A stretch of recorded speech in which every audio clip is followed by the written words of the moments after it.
Gary, do you want to kind of chime in your Rockport story, your background, and what you're working on down there? I'm embarrassed to say I didn't know, never heard the term opportunity zone 2 years ago, the first time from my CPA in Corpus Christi. But I'm talking to y'all from San Antonio, Texas. However, my earliest memories of a child in 70s years ago was going to Rockport, Texas.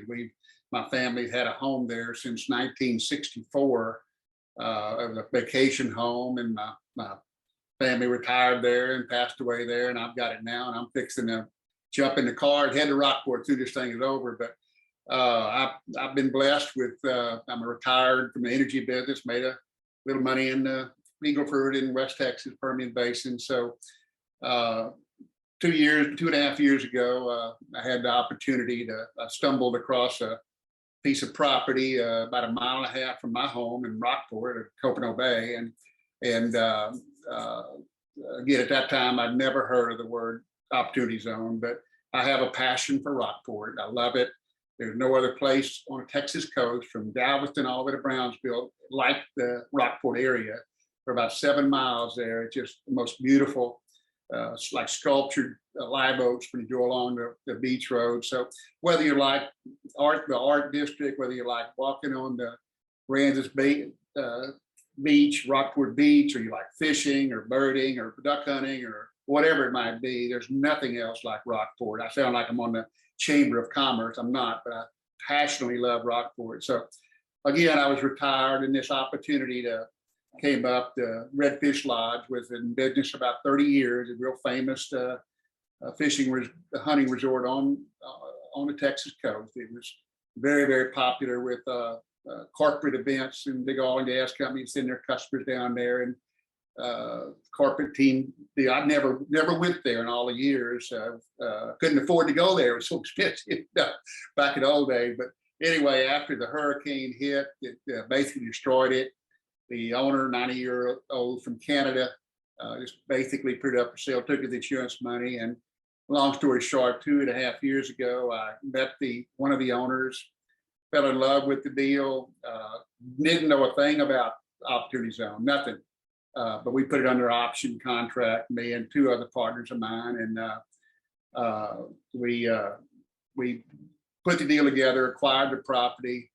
Opportunity zone had nothing to do with it, guys. So the only thing I'm going to recommend is that the deal has to be a good deal, not just because it's an opportunity zone. But a lot of people are really amazed that Rockport's in the opportunity zone, because probably every millionaire in Dallas and Houston and Austin and San Antonio has a place down there at Key Allegro, where John was talking about. It's extremely high upscale, but they're second homes. So all these real high-end second homes don't really count for that census tract. So anyway, we did our deal. We spent 2 years of engineering, environmental, and all kind of stuff like that. Zero, very, very little when we're investigating the opportunity zone. But we own our property. We're doing, matter of fact, today they're out there doing bathymetric surveys on it's 75 acres, just kind of like that on an island. But we have to rebuild all the roads and bulkheads and harbors and all that type of stuff. It's a big deal. It's gonna about 3 or 4 phases. I'm embarrassed I don't have something to show y'all. We're working on our business plan and putting all the bells and whistles together for that. We don't have it yet, but we're in the middle of it. So it's but by the time the deal happened in October, I hope to have something like Stormy showed y'all. But I've taken John Burlett out to our property, and he knows what it's talking about. So it's a destination resort primarily designed for corporate clients that bring in their people into it. So I really want to appreciate John Burlett help. I met him in February at the Ranges County Economic Development Group, and he's introduced me to some people who have been very helpful.